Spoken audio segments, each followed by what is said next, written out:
अस्सलाम वालेकुम students, this is Ayesha Munir and you are watching lecture series. तो लेक्चर सीरीज़ की इस वीडियो में हम 10th क्लास की फ़िज़िक्स को स्टार्ट करेंगे।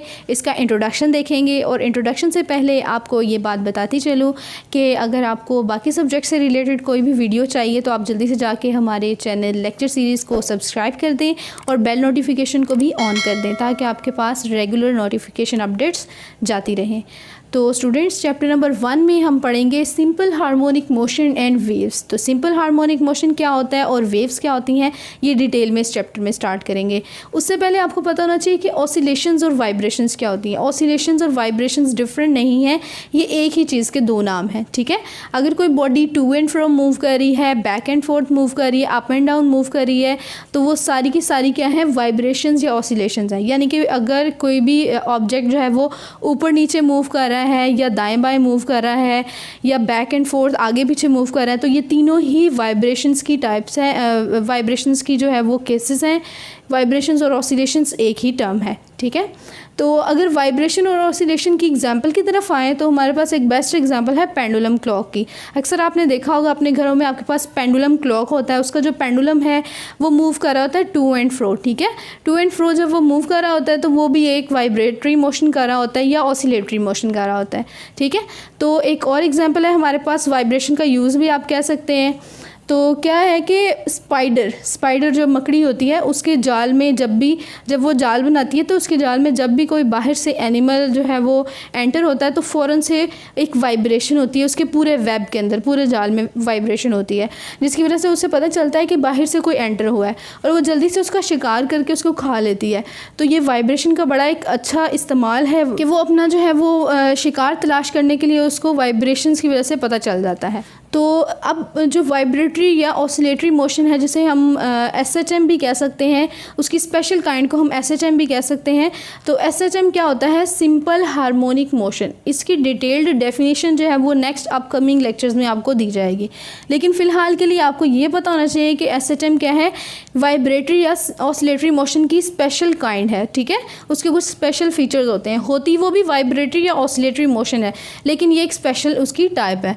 तो हमने जो SHM है उसमें 3 केसेस यहाँ पे डिस्कस करने हैं जिससे हमें SHM की अच्छी खासी समझ आ जाएगी। तो सबसे पहले हमारे पास है mass attached to spring.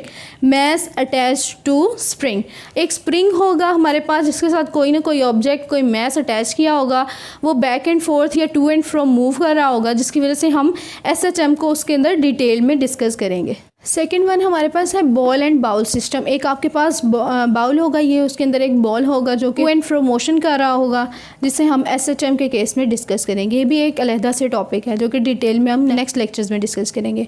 Next हमारे पास है bob attach to a string. एक रस्सी के साथ कोई बॉब अटैच होगा जिसे हम पेंडुलम भी कहते हैं, सिंपल पेंडुलम आम जुबान में।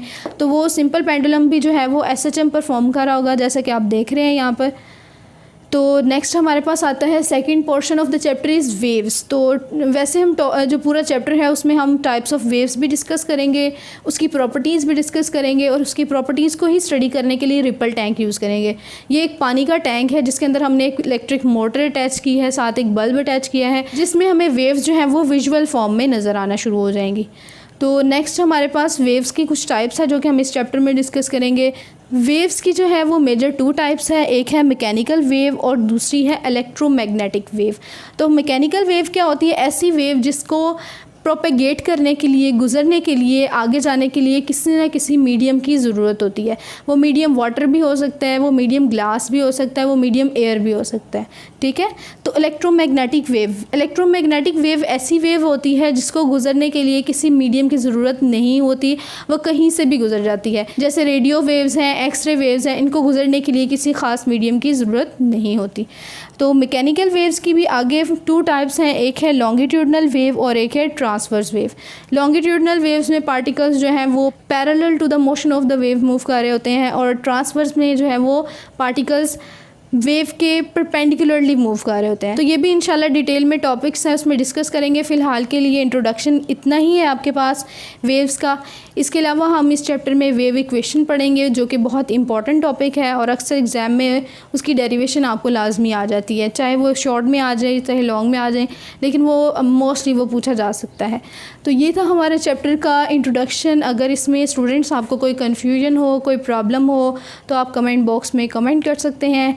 इसके अलावा आपको 10th क्लास की और भी वीडियोस चाहिए, चाहे मैथ्स की हैं, फ़िज़िक्स की हैं, बायोलॉजी की हैं, तो आपको हमारे चैनल में इंशाल्लाह मिल जाएंगी। आप जल्दी से जाके चैनल को सब्सक्राइब करें अगर अभी तक भी सब्सक्राइब नहीं किया, और बेल नोटिफिकेशन को भी ऑन कर दें। नेक्स्ट वीडियो तक के लिए अल्लाह हाफ़िज़।